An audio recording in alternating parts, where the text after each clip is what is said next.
Welcome to the Veil of Truth, your gateway to uncovering hidden insights and illuminating mysteries. I'm thrilled you've joined our global community. Whether you're watching from a bustling city skyline or a quiet countryside, we're glad you're here. Globe showing Europe, Africa, so tell me, where are you tuning in from today? Chapter 1: The Unexpected Summons. Hercule Poirot had always considered mornings to be the most orderly part of the day. The world, he believed, was still wiping the sleep from its eyes, not yet ready to descend into the chaos and irrationality that so often required his intervention. On this particular morning, the Belgian detective sat at his perfectly polished breakfast table in his London flat overlooking the River Thames. The tablecloth was crisp, the silver cutlery aligned precisely, and the boiled eggs were cooked to the exact degree he preferred. Everything was as it should be, calm, tidy, predictable. Then the letter arrived. Poirot heard the soft knock, followed by the sound of an envelope sliding through the letterbox. His brows lifted. At this hour, he murmured, wiping his moustaches delicately before rising to retrieve it. The envelope was heavy, almost ceremonial, made of cream-colored paper embossed with a crest he did not recognize. The handwriting, neat, curved, unmistakably feminine, spelled out, Monsieur Hercule Poirot, Whitehaven Mansions, London. Intrigued, Poirot returned to his chair, slit open the envelope with military precision, and unfolded the letter within. It contained only a few lines, yet the brevity itself struck a sharp note of urgency. Monsieur Poirot, I require your assistance at Middlebrow Manor, on the Isle of Wexford. A dreadful incident has occurred, and only your expertise can restore order to our troubled household. I beg you to come at once. Yours desperately, Amelia Harbury. Poirot read the letter twice more, his dark eyes narrowing with interest. Amelia Harbury, the name tickled something at the back of his memory. A family known for old connections, old money, and an estate perched upon one of the windiest corners of the English coast. But the Harburys were not known for exaggeration or melodrama. If Amelia Harbury wrote of a dreadful incident, it was no trivial matter. Poirot leaned back in his chair, fingertips pressed together. A troubling household, he murmured. A desperate plea. And an island, isolated, surrounded by water. Ah, it has the air of mystery already. He finished his breakfast with thoughtful slowness. By midday, his suitcase was packed with the precision of a military catalogue, spare shirts arranged by color, socks folded into pairs of perfect symmetry, and his grooming kit wrapped in a silk handkerchief. He telephoned the travel office and booked a first-class ticket on the next southern-bound train. The journey began beneath a pale autumn sun that glimmered weakly through the London haze. As the train pushed into the countryside, the air cleared, revealing rolling hills, clusters of oaks, and villages with chimneys puffing gentle curls of smoke. Poirot sat by the window, watching fields glide by like pages of a picture book. This Amelia Harbury, he said to himself, chooses her words with great care. She says little, but it is enough to suggest fear. And where there is fear, there is usually danger. By late afternoon, the train reached the coastal town of Wexford Bay, where the air smelled of salt and the gulls cried overhead as though gossiping among themselves. A young man in a cap approached Poirot and said, "Motorboat's ready for you, sir. Miss Harbury said to bring you at once." Poirot followed him to the docks. The sea beyond was restless, its waves rising and falling like uneven breaths.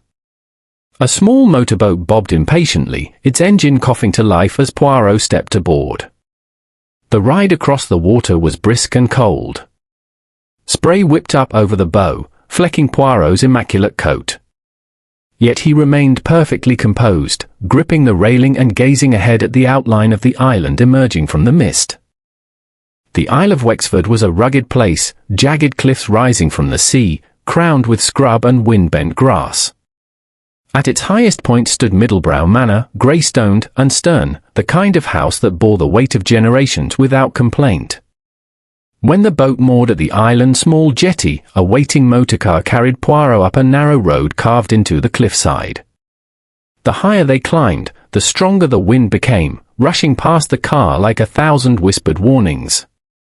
At the top, the driver stopped before the manor's great oak doors. Poirot stepped out and examined his surroundings with a practiced eye. The manor's facade was grand but weather-worn. Ivy crawled up the walls like veins. The windows stared out across the sea with the fixed gaze of someone keeping watch. The door opened before he could knock. A woman in her early 40s stood there, tall, slender, dressed in dark blue. Her expression bore the unmistakable exhaustion of fresh grief. "Monsieur Poirot," she said with relief softening her features. "Thank you for coming so quickly. I'm Amelia Harbury." Poirot bowed respectfully. "Madam, you have suffered a loss. Please accept my deepest sympathies. The letter you sent, it suggested grave concern." She stepped aside. "Please, come in. There is much to explain, though I hardly know where to begin."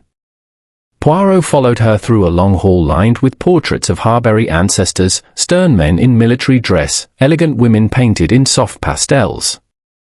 But even the portraits seemed subdued, dimmed somehow by the heavy atmosphere pressing upon the house. As they entered the drawing room, a fire crackled softly in the hearth, its warmth unable to dispel the chill that seemed to cling to the manor's very bones. Amelia clasped her hands together tightly. "My brother, Captain Lionel Harbury, is dead."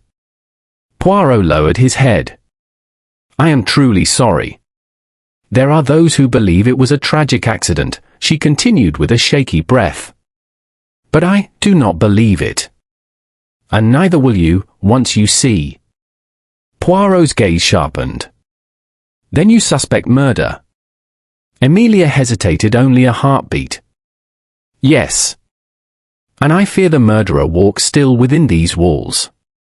With those words, Poirot sensed the silence of the house deepen, as though the manor itself was listening. Chapter 2: The House of Unease. Middlebrow Manor was not the sort of house that welcomed visitors. Even as Poirot crossed its threshold, he sensed a hush, an unnatural quiet that clung to the air like damp mist. A place where every footstep echoed too loudly, where each breath felt observed. The house was large but seemed to shrink inward, as though burdened by the secrets it carried. Amelia Harbury guided Poirot through the entrance hall. The high ceilings and dark wood paneling made the space feel more like a museum than a home.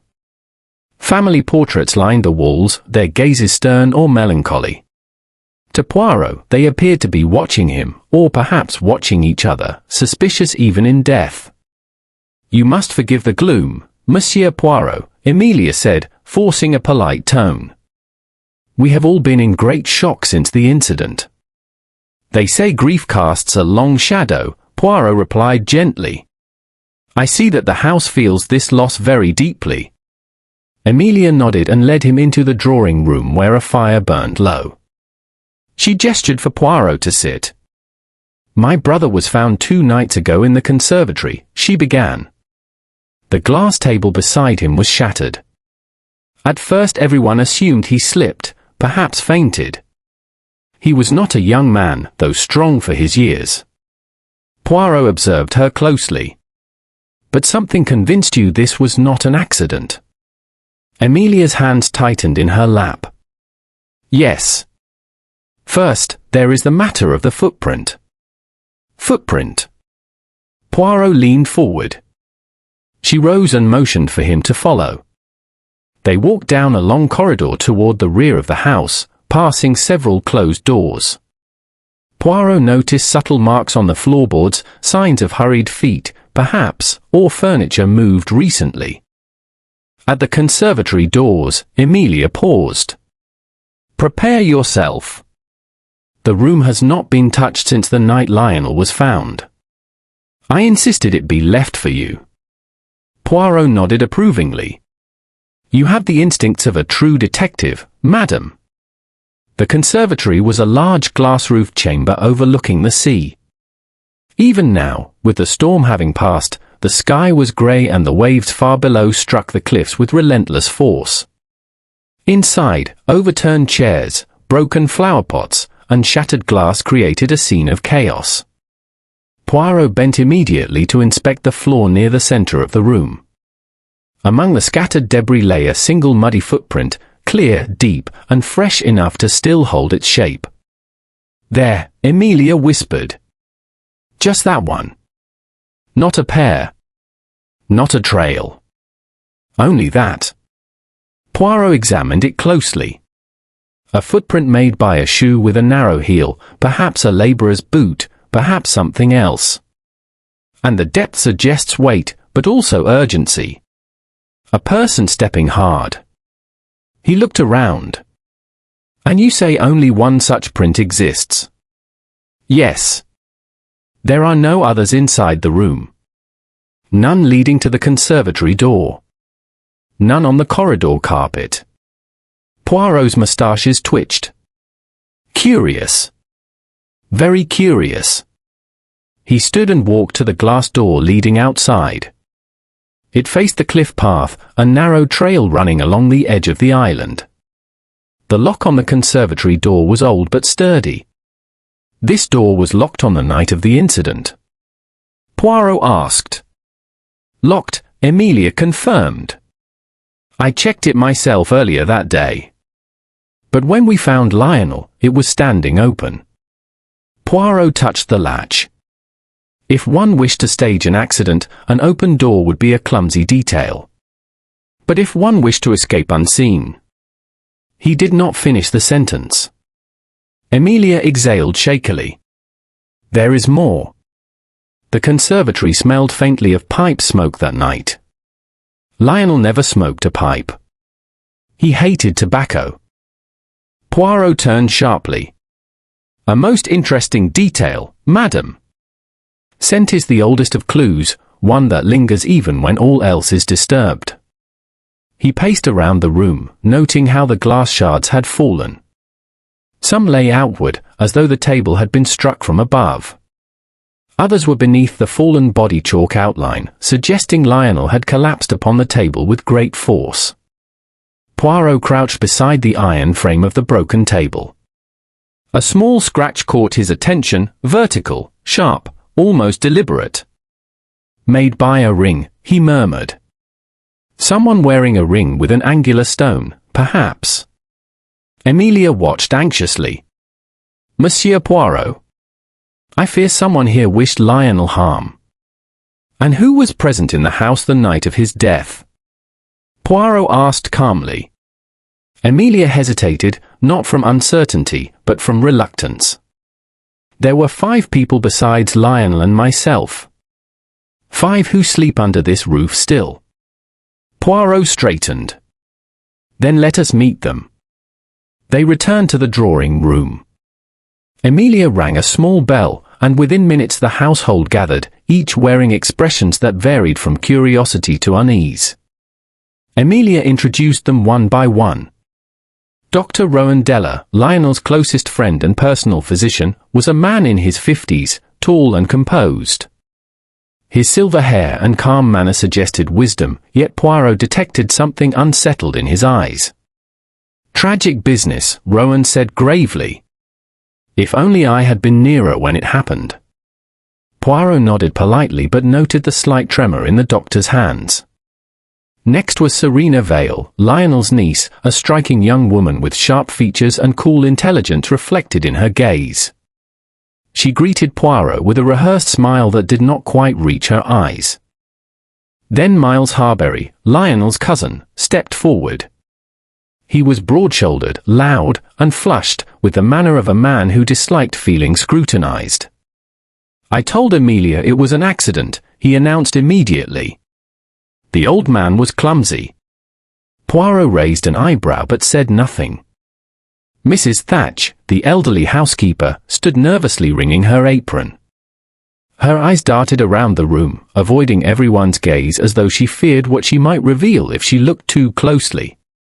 Last was Oliver Pike, the gardener, tall, silent, and strong. His clothes carried the scent of earth, and his boots were caked with dried mud. Poirot greeted each politely before stepping back to observe the group as a whole. "Ladies and gentlemen," he said softly, "your presence is most helpful. You will forgive me if I must trouble each of you with questions in due time. For now, it is enough to say that I do not yet know what happened to Captain Lionel Harbury." His eye swept over them like a quiet storm. "But I shall know." A shiver passed through the room. Whether from guilt, fear, or imagination, Poirot could not yet be certain. But one thing he knew. Middlebrow Manor was a house sitting upon a cliff of secrets, and somewhere among these faces was a murderer. Chapter 3: Clues in the Conservatory. The morning after Poirot's arrival dawned grey and restless.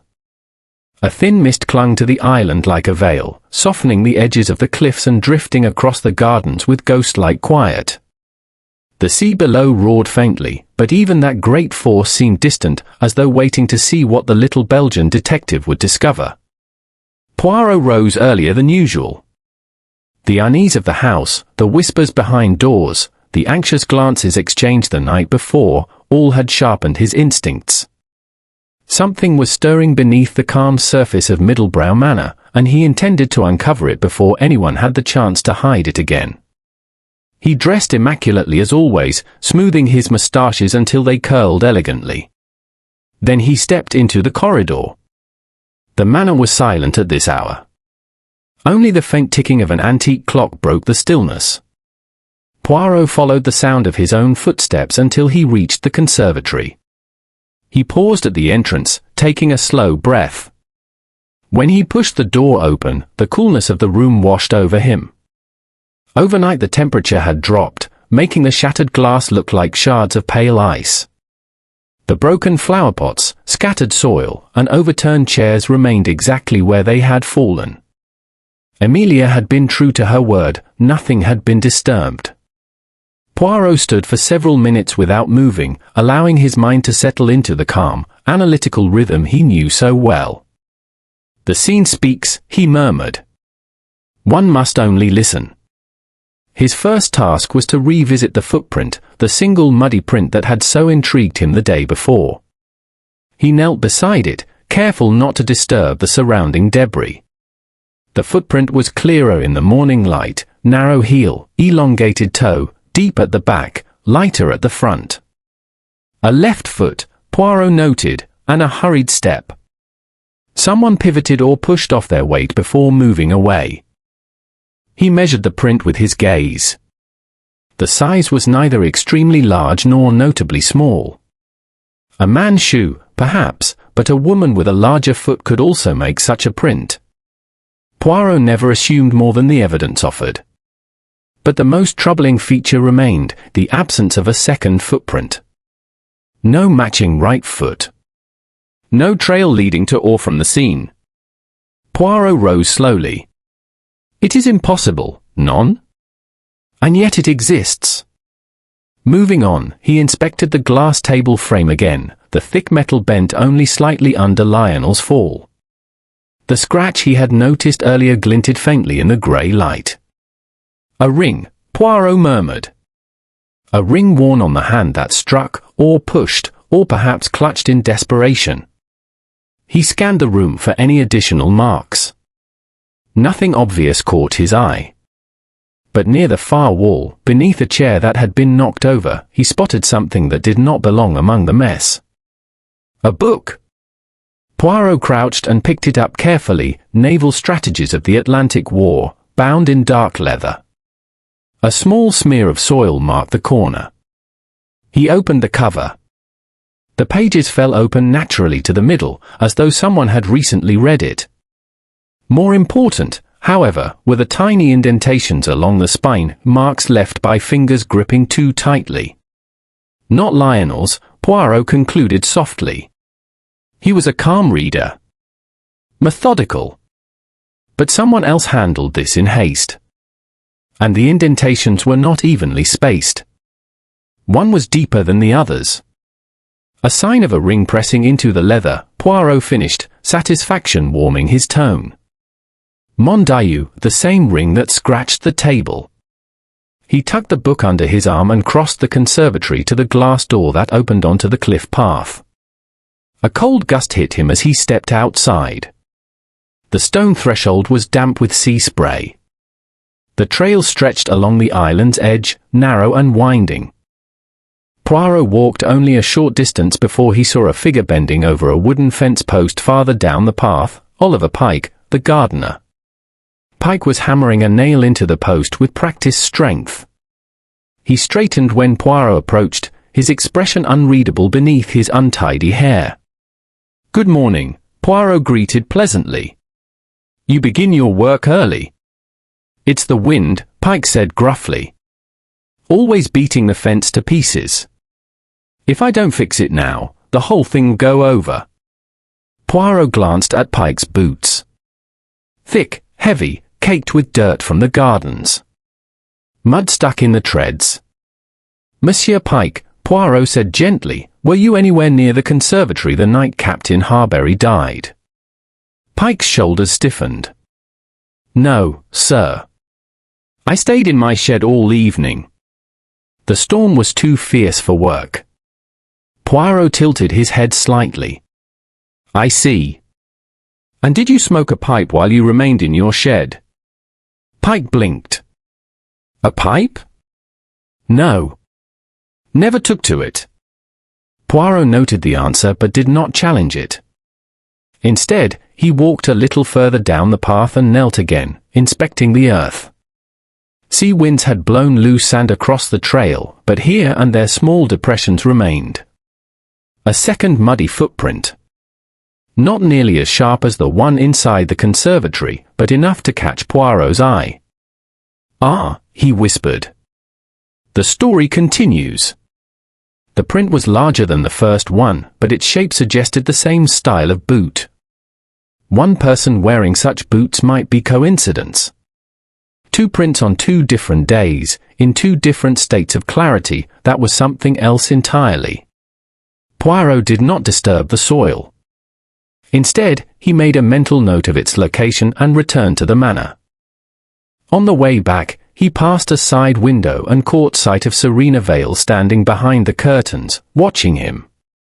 When she saw him glance her way, she let the curtain fall instantly, disappearing like a ghost retreating into shadow.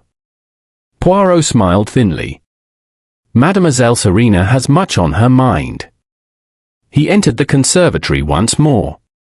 A faint noise caught his attention, the distant clicking of heels on stone. Poirot turned. Someone else stood at the threshold.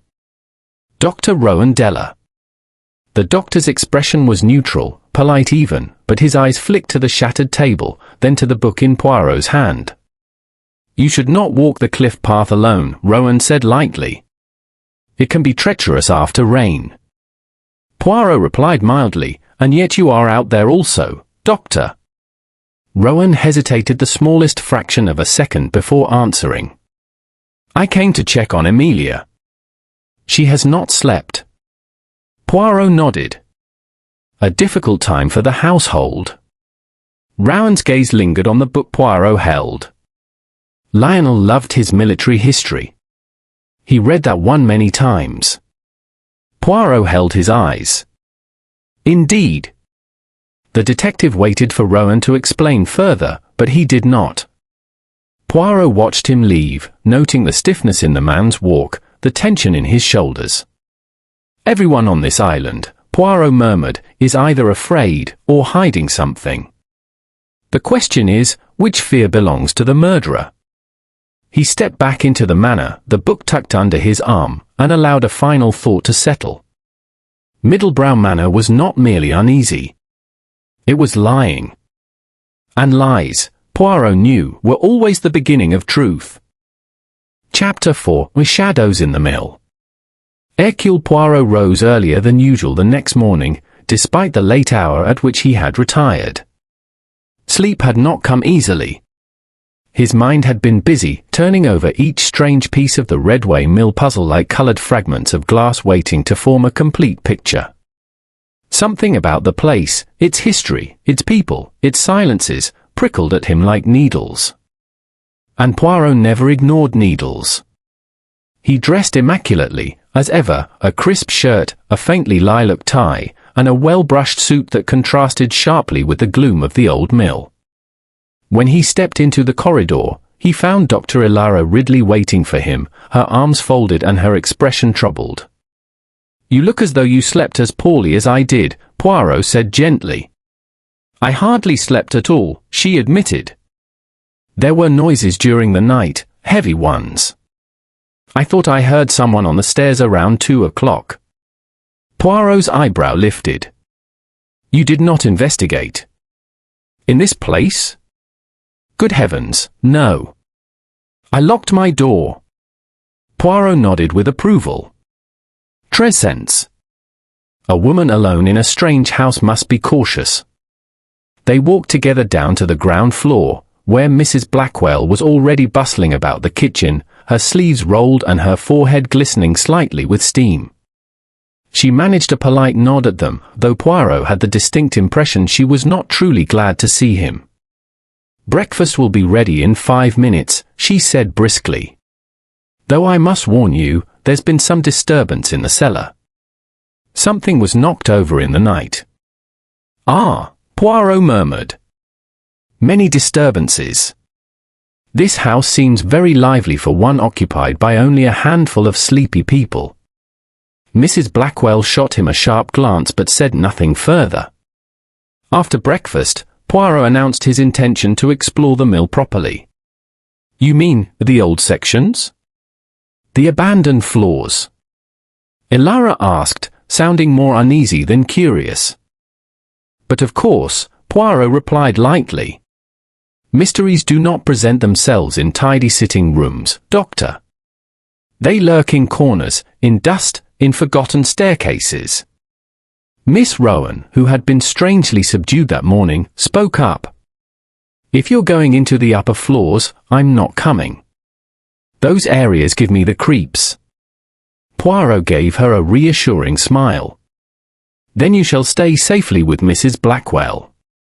But do not fear, Poirot has no intention of allowing harm to come to himself or others." "That," muttered Mrs. Blackwell darkly, "is what the last guest said." Ilara and Poirot exchanged a glance. "The last guest?" Poirot echoed smoothly. "I understood the gentleman who died was here alone." Mrs. Blackwell froze. A muscle twitched in her cheek. "I only meant, he thought he was alone." She turned her back to them and resumed chopping an onion with unnecessary vigor. Poirot did not press her, yet. The upper floors of Redway Mill were reached by a narrow stairwell that twisted like the spine of some ancient creature. The air grew colder as they climbed, and the wooden beams groaned under their feet. "Say sinister," Poirot muttered. Ilara shivered. "It feels like a place waiting for something dreadful to happen." At the second landing, Poirot paused. A pile of dust had been disturbed recently, very recently. He knelt, examining a faint track in the grime. "A shoe print," he observed. "Small, narrow. A woman's, perhaps." Ilara frowned. "But none of us came up here." Poirot did not answer. Instead, he moved toward a door hanging crookedly on rusted hinges. When he pushed it open, a rush of icy air spilled out. The room inside was little more than a shell, bare beams, cracked windows, and walls stained with age.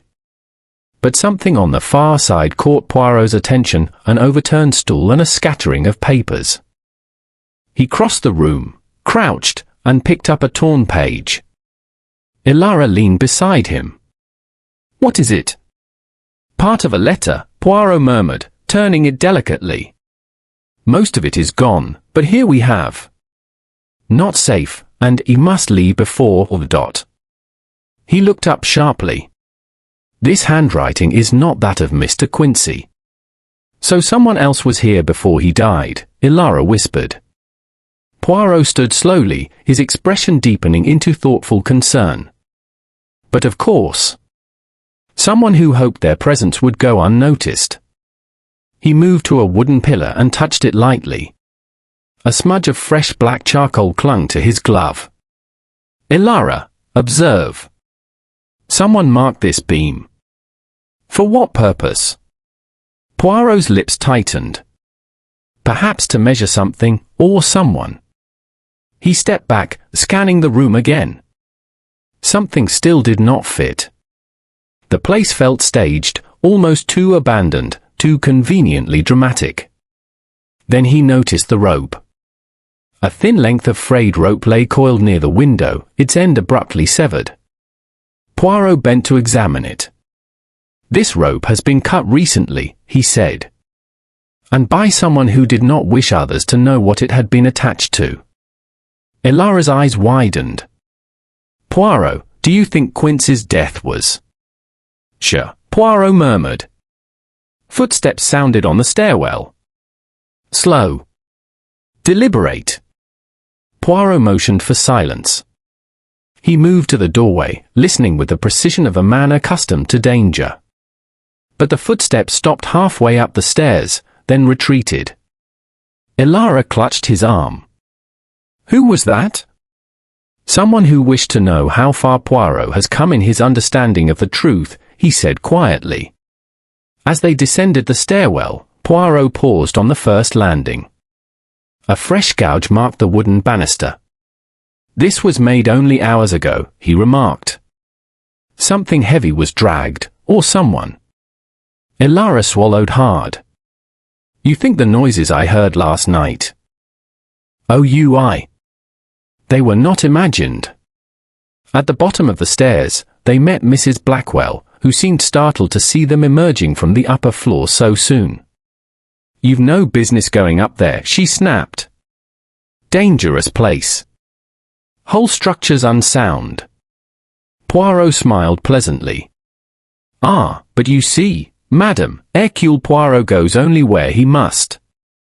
And today, he learns that this house contains secrets far more precarious than crumbling beams." Mrs. Blackwell's face paled. Before she could reply, the front door banged open. Mr. Thorne, the wiry caretaker, staggered inside, breathless and sweating. "There's been a break-in," he gasped. "At the old storeroom behind the mill. Someone's been in there, someone's searching for something." Poirot's eyes gleamed. "Aha. The plot advances. We go at once." The storeroom stood behind the mill like an afterthought, a squat brick building with a corrugated roof. A padlock lay broken on the ground. Inside, dust motes floated in the shaft of light that streamed through a broken window. But the room had clearly been ransacked, crates toppled, shelves emptied, sacks torn open. Mr. Thorne wiped his brow. "Nothing's been stored here in years. What could anyone want with this place?" Poirot walked slowly among the debris, his eyes sharp. "Ilara, do you notice? Only certain crates were opened. Only certain areas searched. Whoever came here did so with purpose." He picked up a small object from the floor, a metal clasp, old but polished by handling. "What is that?" Ilara asked. "A buckle," Poirot said quietly. "From the strap of a bag. A bag that someone removed, recently. Could it be Quince's?" Poirot slipped the buckle into his pocket. "Possibly.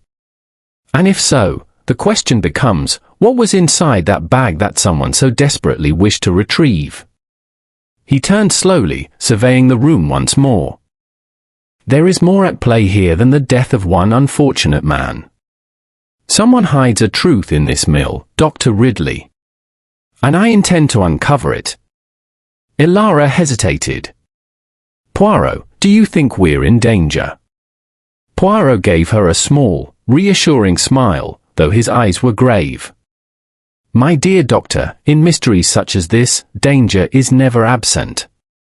But take heart. Until the truth is known, Poirot remains vigilant. And Poirot does not allow evil to triumph." He stepped outside, the wind tugging gently at his coat. But remember this, Ilara, someone in this house lies. And that liar grows desperate. Chapter 5 Our Motives in the Air. The morning sun broke over the Isle of Wexford, pale and hesitant, filtering through the clouds and striking the grey stone of Middlebrow Manor with a muted brilliance. From his window, Hercule Poirot observed the household moving below. Even in the chill of early autumn, tensions were visible, each movement and glance fraught with a subtle nervousness he could feel as keenly as a draught through the corridors. Poirot dressed with deliberate elegance, the linen of his shirt crisply starched, the knot of his tie impeccably symmetrical. Today, he decided, would be dedicated to observing human behavior, the invisible marks of guilt, fear, or duplicity often far more revealing than the tangible evidence scattered through rooms and corridors. He descended to the breakfast room. The household was gathered, and the atmosphere was taut, like a bowstring stretched almost to snapping. Amelia Harbury sat quietly at one end of the table, her hands clasped around a cup of tea, eyes bright with anxiety. Serena Vale picked at her toast, though her eyes darted repeatedly toward the conservatory, as if expecting it to reveal some new horror. Miles Harbury loomed near the doorway, arms crossed, his broad frame radiating impatience.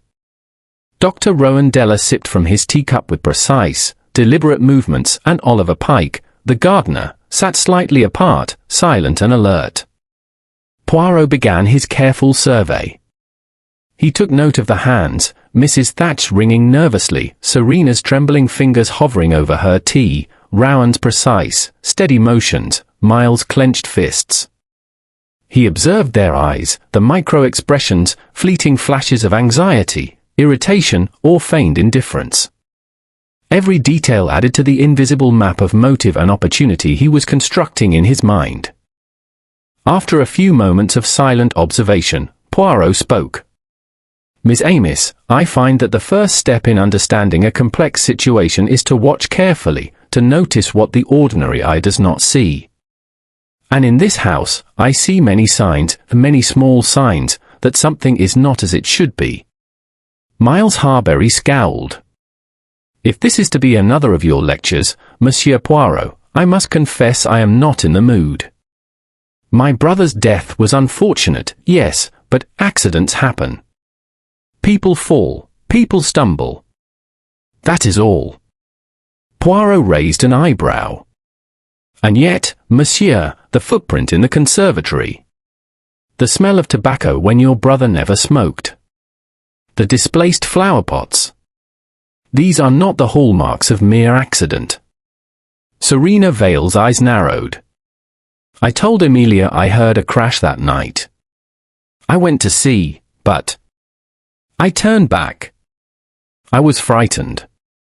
Ah, said Poirot softly, and what frightened you, mademoiselle? She hesitated, gaze dropping. I do not know. Something about what I might see. Someone there. Angry. Poirot inclined his head. You are not lying. Your fear is genuine. But fear can be misleading. It can cloak truth or distort it. He turned to Mrs. Thatch. And you, madam, have you observed anything unusual in the past nights? Anything at all that you may not have mentioned before? The housekeeper's eyes flickered nervously. She swallowed hard. I heard arguing, Monsieur Poirot. Late at night, near the conservatory. Two voices. I could not make out the words. One was a man, the other, I could not tell. It made me uneasy. Poirot stroked his moustaches thoughtfully. Excellent. These are threads. All threads must be followed carefully, one after another, to reveal the pattern. One thread leads to another, until the tapestry is complete. He paused and let the weight of his gaze settle upon the room. And let us consider the matter of debts, yes? Captain Lionel had financial matters unsettled. Dr.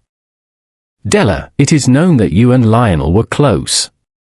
Yet, the records indicate he had invested in ventures that required careful management. Some funds were missing. Was he in the habit of concealing these losses? Rowan Della sipped his tea, steady and deliberate.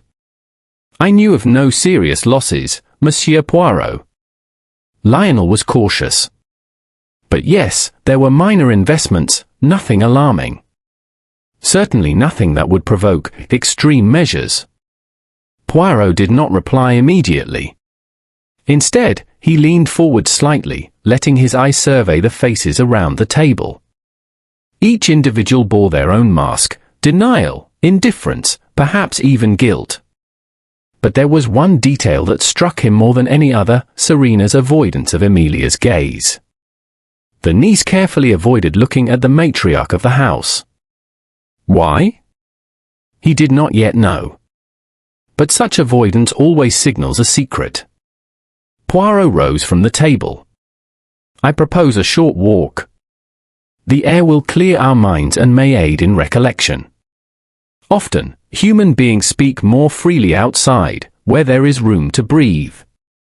Serena and Emilia exchanged a glance. Miles grumbled something inaudible, and Dr. Della simply followed with a calm nod.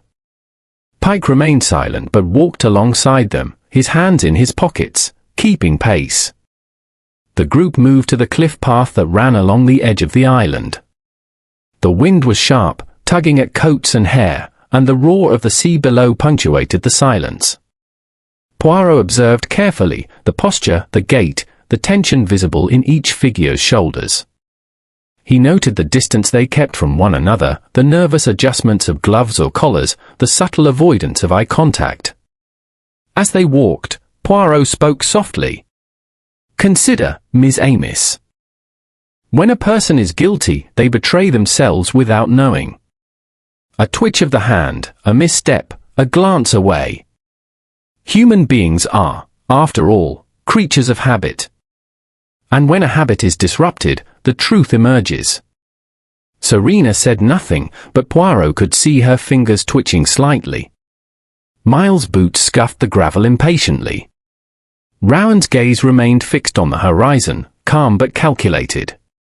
And Pike, the gardener, kept his gaze low, almost respectfully, though his body was tense. Poirot stopped abruptly.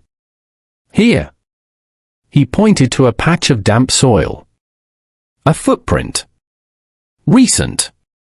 Similar to the one found in the conservatory, yet altered slightly.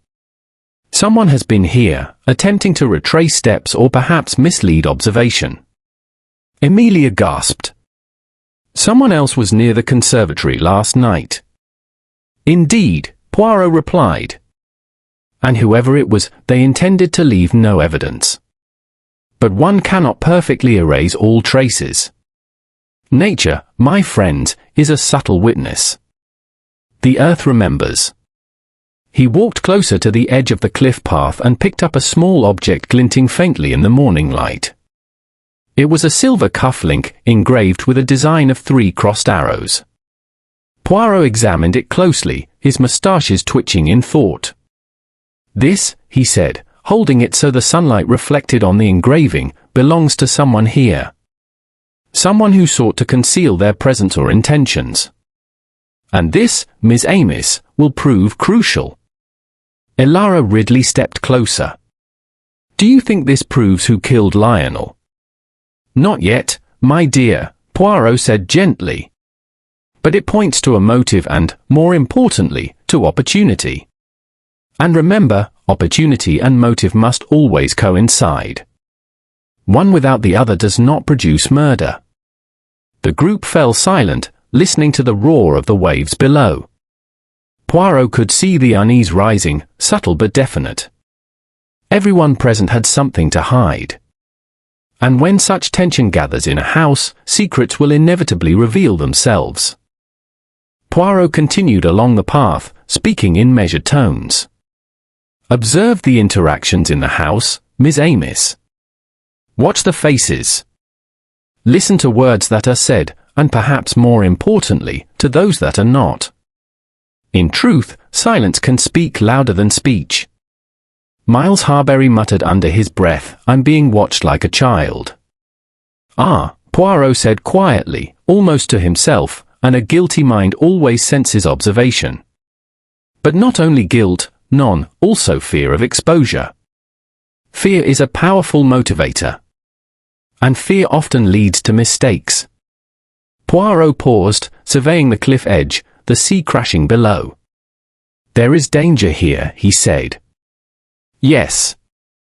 But the danger is not from the waves or the wind. The danger lies within the walls of this house, carried in hearts that conceal truths. And it is those hearts I must examine." The group turned back toward the manor, but the atmosphere had shifted. Subtle but perceptible, tension now clung to them like a second skin. Serena avoided both Emilia and Miles. Pike's stride remained steady, yet every movement was controlled. Even Dr. Della seemed, for the first time, less assured, aware that the calm surface of the morning belied the storm within the house. Poirot watched them all silently as they entered the manor. His moustaches twitched ever so slightly. "Motives, Miss Amis," he whispered to himself. "They are in the air, drifting through this house like smoke. And I will trace them, one by one, until the truth is revealed." Chapter 6: Secrets in the Shadows. The afternoon sun dipped low over the Isle of Wexford, casting long shadows across Middlebrow Manor. A chill wind rustled the ivy clinging to the grey stone walls, and the distant roar of the sea lent the house a lonely, almost mournful music. Inside, the atmosphere was tense. The household moved with caution, eyes darting to doors and corners as though anticipating some unseen threat. Poirot, meanwhile, sat quietly in the drawing room, observing the interplay of these small but telling signs. He had spent the morning conducting careful interviews, each conducted with his characteristic courtesy, patience, and precision. One by one, he had spoken to the household members: Serena Vale, Miles Harbury, Dr. Rowan Della, Oliver Pike, and Emilia herself, watching closely how they reacted to his questions. Every twitch of a finger, every hesitation, every micro-expression was noted in his mind. To Poirot, these small signs often revealed more than the spoken words. "Tell me, Mademoiselle Serena," Poirot began, his voice soft but deliberate, "you were in the house the night of Captain Harbury's death. Did you hear anything unusual, footsteps, voices, anything that might indicate someone's presence where they ought not to be?" Serena's lips pressed together. Her hands trembled slightly as she smoothed the folds of her skirt. I thought I heard something, yes. A noise in the corridor outside my room. But I told myself it was the wind, or perhaps one of the servants." Poirot's moustaches twitched. The mind is often influenced by fear. Fear colors perception. But fear may also reveal what the conscious mind wishes to deny. He leaned closer. "You were afraid." "Of what?"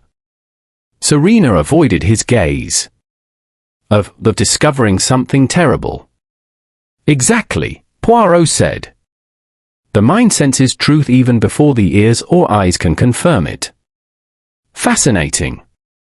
He allowed the silence to settle, letting Serena's unease grow slightly, before turning his attention to Dr. Rowan Della. "Doctor, your presence in the house was expected, and yet there are discrepancies regarding your movements the evening in question. You mentioned tending to papers in the library, yet the study door was found locked when others approached. How do you explain this?" Dr. Della took a measured sip of his tea before replying.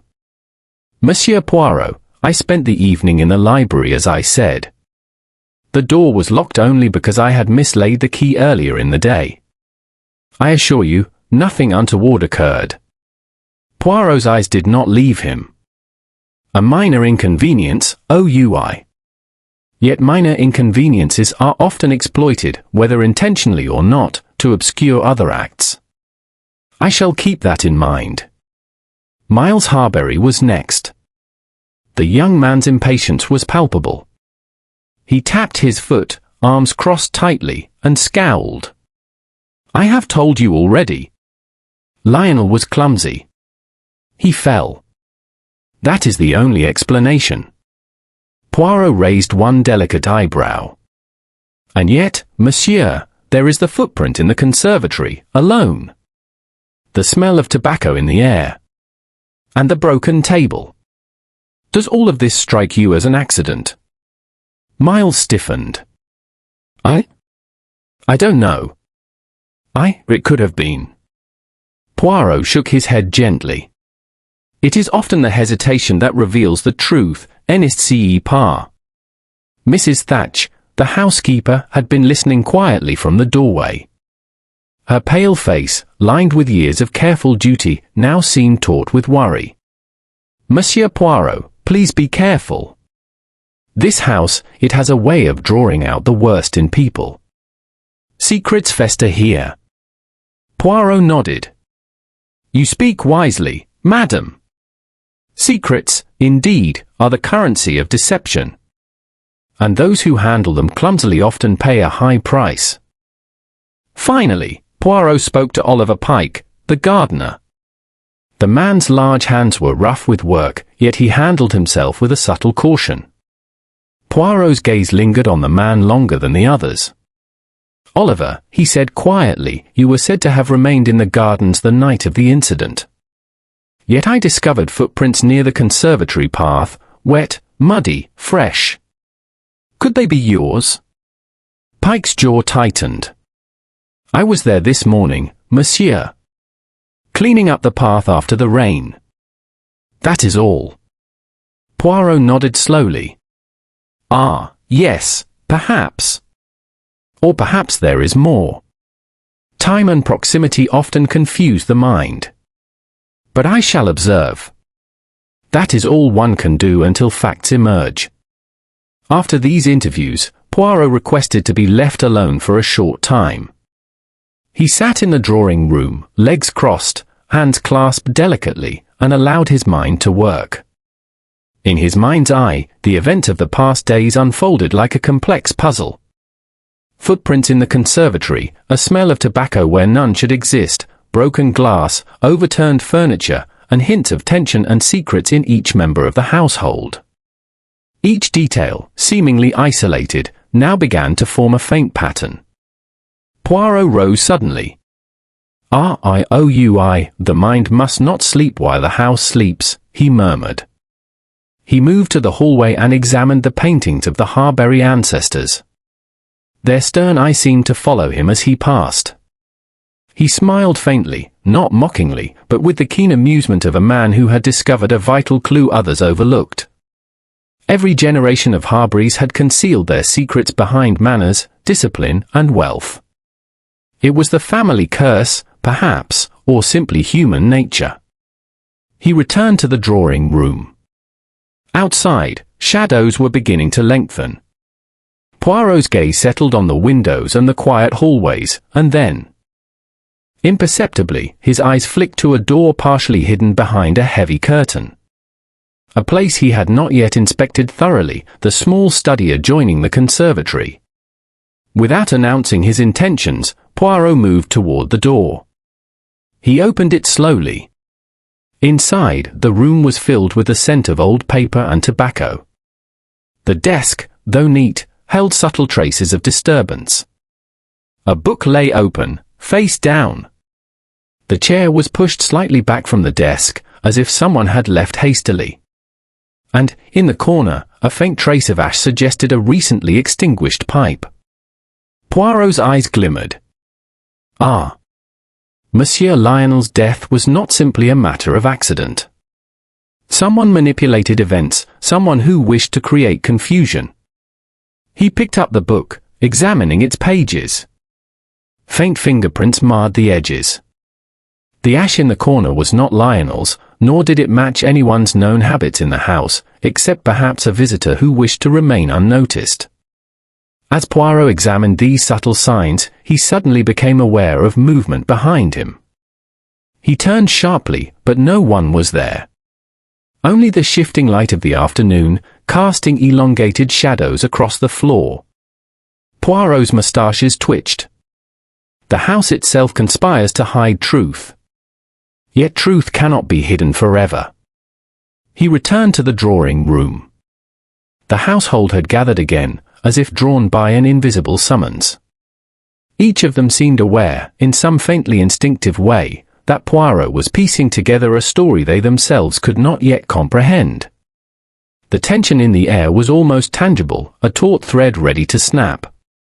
"Miss Amiss," Poirot said softly, "we are all here in this house, bound by circumstance and history. And yet, some among you harbor secrets that could change everything.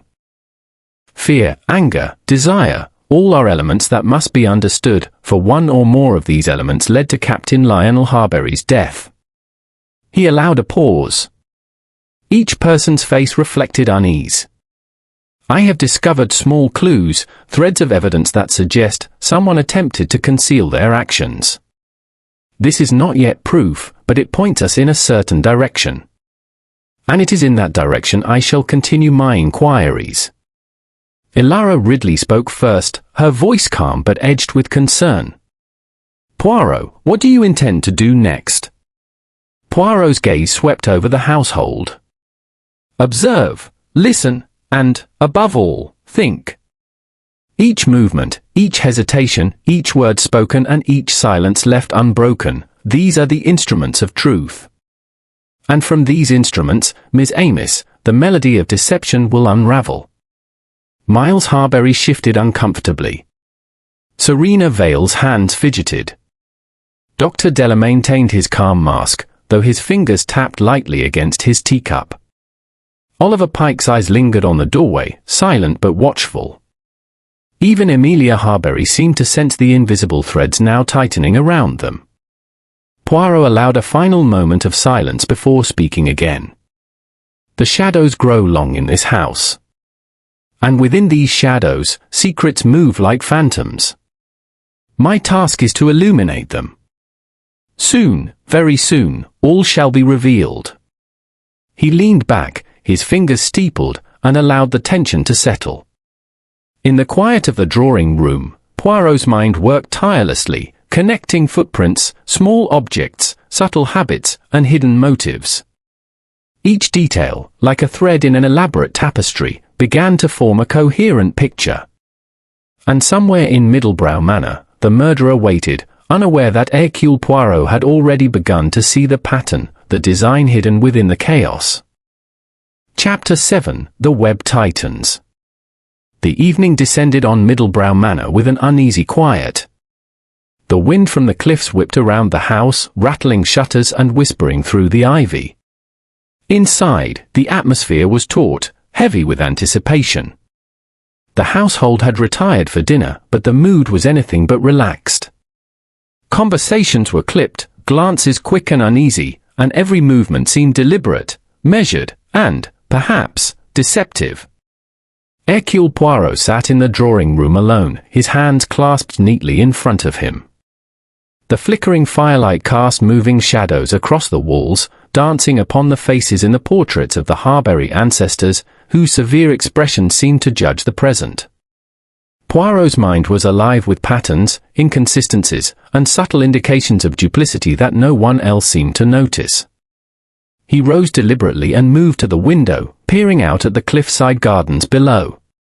In the dim twilight, he noted faint footprints along the damp gravel path. They were fresh enough to suggest someone had been walking recently, yet carefully measured to avoid leaving any significant trail. Poirot's eyes gleamed. "Oh, he murmured to himself, "someone walks with intent and fear." The sound of footsteps on the stairs caused him to turn. Miles Harbury appeared in the doorway, his expression unusually subdued. "Monsieur Poirot," Miles began, his voice low, I wondered if we might speak for a moment." "Alone?" Poirot gestured for him to sit, observing carefully as Miles did so. The young man avoided his gaze, fingers drumming nervously on the arm of his chair. "Now, my friend," Poirot said gently, "you have been anxious. That is clear. But anxiety may arise from many sources. Tell me, what troubles you?" Miles hesitated, then sighed. It's Serena. She's behaving strangely. I don't understand her. And I think she knows more than she admits. Poirot nodded slowly, stroking his moustaches. Ah. Fear of exposure, n'est-ce pas? But one's fear often illuminates the truth better than any confession.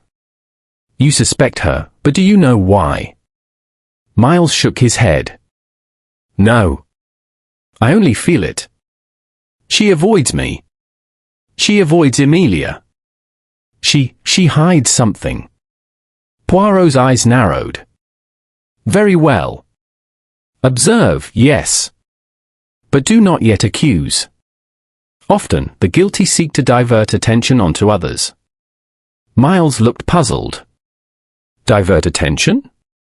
You mean someone is trying to frame her? Perhaps. Or perhaps she seeks to conceal a secret, but not the secret you imagine. Ah, my friend, in mysteries, appearances are deceptive. Always deceptive. Before Miles could respond, the sound of another set of footsteps interrupted them.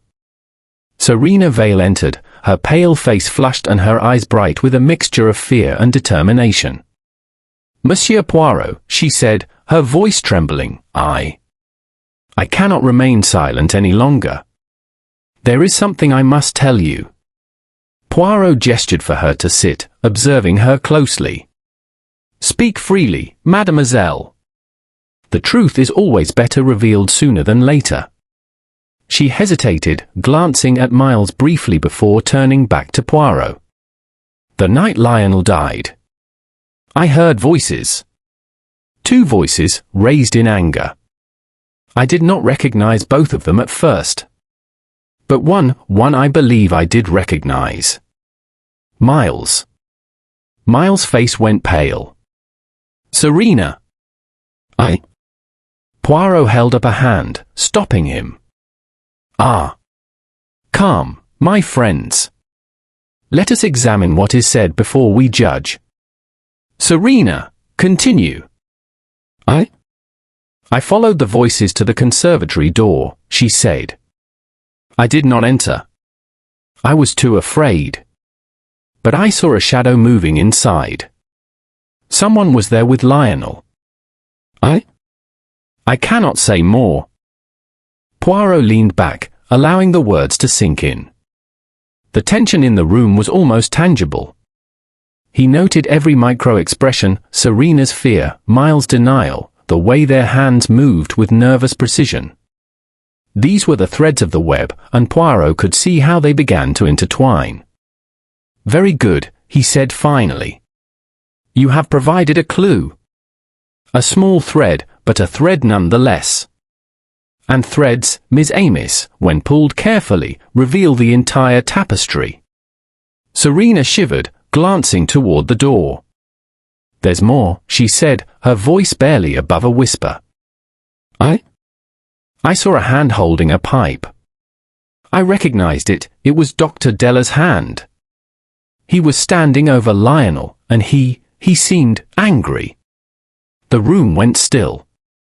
Miles' jaw tightened, Serena's hand shook, and even Poirot noted the faint flinch in her eyes, betraying fear of revealing too much. Ah, Poirot murmured, almost to himself. And here we have a new clue. He allowed the silence to linger, letting the tension build. Doctor, you may explain. Dr. Della entered quietly, as if summoned by the unspoken accusation. His calm exterior remained, though his eyes flickered with a trace of unease. I admit, he said measuredly, I visited the conservatory that night. But only to speak with Lionel. He had been making reckless investments, and I feared for his health, both financial and physical. I did not harm him. I left shortly thereafter. That is the truth. Poirot's eyes did not leave him. Yet you were seen. By one witness. And the presence of tobacco in the room, unfamiliar to Lionel, coincides with your pipe. Interesting coincidence, OUI. I did not smoke inside, Della said firmly. The ash found must have been planted, or someone else's. Poirot nodded, as though accepting the statement, yet the subtle twitch of his moustaches betrayed his contemplation. Every individual in the house had opportunity, and every individual had a motive, yet none revealed the entire truth. He rose and walked toward the window, looking out at the cliffs once more. The web grows intricate, he said softly. Threads of deceit, fear, and desire intertwine here, almost as if the house itself conspires to obscure the truth. And yet, Miss Amiss, the truth will not remain hidden. Not for long. Serena leaned forward. Monsieur Poirot, do you really think Lionel was murdered? Poirot turned, his gaze sharp yet calm. I do not think, mademoiselle. I know. Circumstances, evidence, and human behavior indicate very strongly that his death was not an accident. Yet the question remains, who and why? Miles muttered under his breath, I swear I had nothing to do with it. Perhaps not, Poirot said lightly. But your reaction, Miss Amiss, reveals the mind's inner workings. Guilt is not always conscious. Sometimes fear alone causes the body to betray secrets. Poirot moved to the center of the room and gestured toward the gathered household members. Listen carefully. The next phase of our inquiry will be crucial. I shall inspect the manor, the grounds, the mill, and every space where a secret might hide. And you, each of you, will remain available for questioning. Nothing is too small, nothing irrelevant. Every fact, every slip of tongue, may prove decisive. He paused, his eyes glimmering. Remember, the guilty often believe themselves clever. But cleverness is not enough to escape the observation of the little grey cells. No one in this house is beyond scrutiny. And the closer we approach the truth, the more anxious the guilty will become. The household sat in silence, the weight of Poirot's words settling like a dense fog over them. Each knew, in some faint instinctive way, that the walls of Middlebrow Manor had been hiding secrets for far too long. And now, with Hercule Poirot observing, with every detail being recorded in the sharp, unyielding clarity of his mind, the house could no longer conceal the dark threads that ran through it. Poirot, alone for a moment after the others departed, allowed himself a brief smile. The final phase was approaching. The threads were all in place. The subtle clues, the misdirections, the hints of motive and opportunity, all would soon converge. And when they did, the truth would shine with the cold brilliance of certainty. Chapter 8: The Unveiling of Truth. The following morning, the air over Middlebrow Manor was sharp, carrying the faint scent of salt from the cliffs below. The house itself seemed aware that the end of the mystery had arrived. Even the usual hum of the wind through ivy seemed charged, as though the manor itself waited for the threads of deception to be untangled. Hercule Poirot sat in the drawing-room, his hands clasped delicately in front of him, his gaze calm yet penetrating. The household had been summoned: Serena Vale, Miles Harbury, Dr. Rowan Della, Oliver Pike, Amelia Harbury, and even Mrs. Thatch were present, each arranged in a semicircle, tense but obedient. Poirot's reputation demanded attention, and none dared interrupt the little Belgian as he began. Miss Amiss, he said softly, we are at the moment when all confusion will end. The threads are tangled, but the tapestry can now be revealed. The truth, as always, is precise, methodical, and inevitable. He allowed a moment's pause, letting the weight of the words settle. His grey eyes scanned the faces before him. Each revealed some fragment of fear, some trace of the guilt or anxiety that had carried them through the preceding days. Captain Lionel Harbury's death, Poirot continued, was not an accident. There was one person present in the conservatory that night, who wished to ensure that Lionel could not reveal a secret. Yet that person was clever enough to attempt misdirection, subtle enough to leave traces that might confuse the unwary observer. Ah, the little grey cells, however, are not so easily deceived. He turned toward Serena Vale. Mademoiselle, you observed shadows, voices, and gestures. That is true. Yet your observations alone could not reveal the entire truth. Your fear, however, did point to the presence of someone who believed themselves unseen. Serena swallowed hard. I saw a hand holding a pipe. Dr. Della's. Poirot held up a hand. Yes. Dr. Della did enter the conservatory. But he did not strike Lionel. He left shortly after speaking with him, calm and unhurried. No, the fatal action was performed by someone else entirely. And now, Miss Amos, I shall explain how I know. He moved to the hearth and picked up the small silver cufflink he had found earlier on the cliff path. He held it delicately between his fingers. This cufflink, engraved with 3 crossed arrows, belongs to someone in this room. It was found near the path leading from the conservatory and also near the mill, 2 places that the murderer carefully sought to traverse without being seen. The metal smudges on it indicate that it was carried by someone wearing gloves, someone accustomed to meticulous behavior. His eyes flicked to Miles Harbury, who shifted uncomfortably. Next, Poirot continued, we examine the footprint in the conservatory. Narrow, elongated, only 1 left foot, and disturbed soil in a manner suggesting a sudden, hurried exit. It corresponds to someone used to careful movement, deliberate, precise, and capable of masking presence. Poirot moved toward Oliver Pike. And yet, he said, the gardener was not involved. His boots are too large, the tread different, and he was observed outside after the rain. He left traces, yes, but not those that caused death. No, the killer is more familiar with human behavior and the small details of the household. He turned to Dr. Della. And you, Doctor, though your presence was noted, were only performing what any concerned friend might do, attempting to counsel Lionel regarding matters of financial recklessness.